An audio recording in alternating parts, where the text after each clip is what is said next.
Break అయిపోతుంది. మనిషి break అయిపోతే తగ్గిపోతాడేమో, లేకపోతే ఒక లోకి వెళ్ళిపోతాడేమో కాదు. It will become more sharp అనేది ఒక హీరో క్యారెక్టరేషన్ నుంచి ఎలివేట్ చేసేది తప్ప దానికి పాలిటిక్స్కి ఏమాత్రం సంబంధం లేదంటారు. సరే, మీరు చెప్పిందే కరెక్ట్ అనుకుందాం. మరి గ్లాస్ అంటే సైజ్ కాదు సైన్యం అన్నారే, దానికేంటి అర్థం? సినిమా రిలీజ్కి ముందు పాలిటిక్స్ని మూవీస్ని మిక్స్ చేయడం కరెక్ట్ కాదు, ఫ్యాన్స్తో పాటు నార్మల్ ఆడియన్స్ కూడా మా సినిమాని చూడాలి అని హరీష్ గారు మాట్లాడినప్పుడు ఆడియన్స్ ఏమనుకుంటున్నారో ఈయనకైనా అర్థమైంది. కాబట్టి సినిమా బాగున్నా బాలేకపోయినా అన్వాంటెడ్ పొలిటికల్ భజనలు లేకుండా సినిమా తీసుంటారేమో అనుకున్నా. బట్ ఈ మూవీని చూశాక అవన్నీ ఒట్టి గాలి మాటలే అని అర్థమైంది. ఇప్పుడున్న పొలిటికల్ పార్టీస్ కానీ పొలిటీషియన్స్ కానీ ఏ రేంజ్ శుద్ధపూసలో మనందరికీ తెలిసిందే. అధికారంలోకి వస్తే ఎవరి స్టైల్లో వాళ్ళు దోచుకోవడానికే చూస్తారు కానీ నిస్వార్థంగా ప్రజలకు మంచి చేయాలనే ఉద్దేశంతో ఒక్క పొలిటీషియన్ కూడా లేడు ఇప్పుడు. So irrespective of political parties వాళ్ళ ఛానల్స్ అండ్ న్యూస్ పేపర్స్లలో చేసే భజనని చూడడమే నాకు చికాకంటే, ఇప్పుడు ఆ పెంట మొత్తాన్ని తీసుకొచ్చి డైరెక్ట్గా సినిమాల్లోనే పెట్టి పడేస్తున్నారు. అందరూ మా సినిమా చూడాలి, మాది ఏ పొలిటికల్ పార్టీకి కొమ్ముకాయని సినిమా అని కథలు పడుతున్నారు. అసలు ఈ డొంక తిరుగుళ్ళన్నీ ఎందుకు? డైరెక్ట్గా చెప్పేవచ్చుగా, మాదొక సెల్ఫ్ భజన సినిమా, మా హీరో గారిని నిత్యం కీర్తిస్తూ ఆయన కాళ్ళు కడిగిన నీళ్ళని నెత్తిన జల్లుకోవడానికే మేము సినిమాలు తీస్తున్నాం, మీరు కూడా మా బాబుతో అయితేనే సినిమాకి రండి అని స్పష్టంగా చెప్పేయండి. సరే, మీరు మంచి సినిమా తీసినా చెత్త సినిమా తీసినా అట్లీస్ట్ హానెస్ట్గా మీ ఇంటెన్షన్ ఏంటో చెప్పేశారనే మంచి పేరైనా దక్కుతుంది మీకు. చాలా మందికి ఇది తేరీ రీమేకా కాదా అని డౌట్ ఉంది.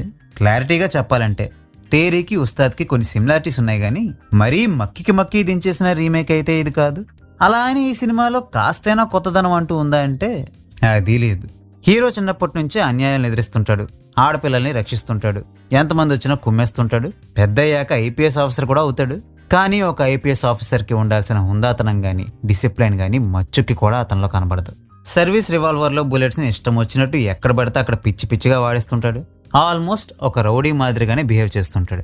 అయినా ఎలా బిహేవ్ చేస్తే ఏంట్లే, చేస్తున్నవన్నీ మంచి పనులే అంటారా? అది కూడా కొంతవరకు కరెక్టే. బట్ మంచి పనులతో పాటు కొన్ని పిచ్చి చేష్టలు కూడా చేయడాన్ని మాత్రం అస్సలు సమర్థించలేం. అన్నట్టు ఈ ఐపీఎస్ యాంగిల్ అంతా ప్రీ ఎంట్రోల్ నుంచే మొదలవుద్ది. అంతకు ముందంతా రాశీ ఖన్నాతో ఒక థెరపిస్ట్ ట్రాక్ రన్ అవుద్ది. కథ వినకుండా సినిమా ఒప్పుకున్నా అన్నది రాశీ గారి మాట, బట్ వినడానికి అసలు అక్కడ కథే లేదనేది రియాలిటీ.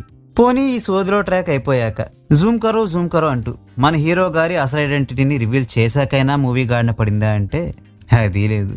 అదే సేమ్ ఓల్డ్ రొటీన్ రొట్ట స్టోరీ నడుస్తూ ఉంటుంది విత్ లాట్ ఆఫ్ పొలిటికల్ భజన.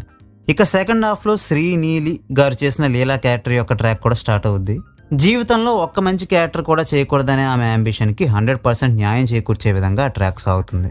ఈ మొత్తం ట్రాక్లో నన్ను బాగా డిసప్పాయింట్ చేసింది తొలి ప్రేమ సినిమాలో ఏ మనసే సాంగ్ని యూజ్ చేసిన తీరు.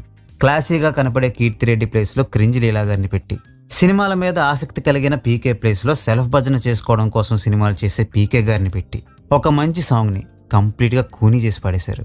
పేరుకి ముందు కల్ట్ కెప్టెన్ అని పెట్టుకున్నప్పుడు కల్ట్గా మారే కంటెంట్ని క్రియేట్ చేసే పని పెట్టుకోవాలి కానీ ఆల్రెడీ కల్ట్ స్టేటస్లో ఉన్న కంటెంట్ని వాడుకుంటూ ఆ రెఫరెన్స్ల మీదనే బ్రతికేయడం ఏమిటి? పోనీ ఆయన సొంతంగా రాసిన డైలాగ్స్లోనైనా ఏమైనా పసవ ఉందా అంటే అది లేదు. మూవీ మొత్తం హ్యాపీ బర్త్డే మూవీలో గుండు సుదర్శన్ మాదిరి రైమింగ్ డైలాగ్స్తో సావగొట్టి పడేశారు. ఒకటైతే క్లియర్గా అర్థమైపోయిందండి, వీళ్ళెవ్వరికీ అసలు మారే ఉద్దేశమే లేదు. భజన సినిమాలే తీస్తుంటారు, వాటికి టికెట్ హైక్స్ కూడా తెచ్చుకుంటారు. ఈ సినిమా మీ అందరి కోసమే, ఈసారి మీ అందరికీ నచ్చే కంటెంట్తోనే వస్తున్నామని అబద్ధపు ప్రమోషన్లు చేస్తారు. ఇటువంటి భజన ప్రోగ్రాంలు అంటే నాకు ఇష్టం ఉండదు కాబట్టి నేను ఈ మూవీని మీకు రికమెండ్ చేయను. ఒకవేళ మీకు ఇలాంటివే నచ్చుతాయనుకుంటే మాత్రం మీరు హ్యాపీగా ఈ మూవీని చూసేయండి. మీరిచ్చే ఎంకరేజ్మెంట్తో ఇలాంటివి ఇంకొక 100 తెస్తారు మన ప్రియతమ పీకే గారు and hour great cult captain Harish గారు. అన్నట్టు మర్చిపోకుండా మీరందరూ భగత్ తాలూకా అని వెహికల్స్ మీద రాసుకు తిరగండి. అలా తిరిగితే హెల్మెట్లు లేకపోయినా లైసెన్సులు లేకపోయినా పోలీసులు ఏమనరట, మన కల్ట్ కెప్టెన్ గారు చెప్పారు ఈ మూవీలో. సో ఇంతటితో ఈ నాట్ ఏ రివ్యూ వీడియో సమాప్తం. మళ్ళీ ఇంకో వీడియోతో కలుద్దాం. అంతవరకు సెలవు, నమస్కారం.